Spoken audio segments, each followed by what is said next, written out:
How to hide notes on Instagram. Let's get started. Launch your Instagram app. Make sure you have already logged into your account. Now navigate to this message icon given at the top right corner. Once you're in this page, at the very top, you're going to find this section of note. Click on the option share a note.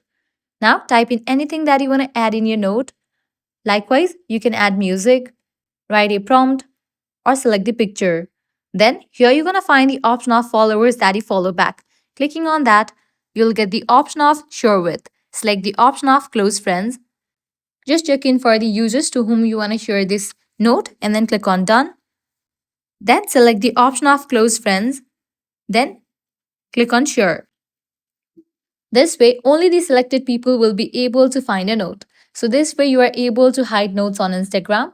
If this guide was helpful, don't forget to like, share and subscribe to our channel. Thanks for watching.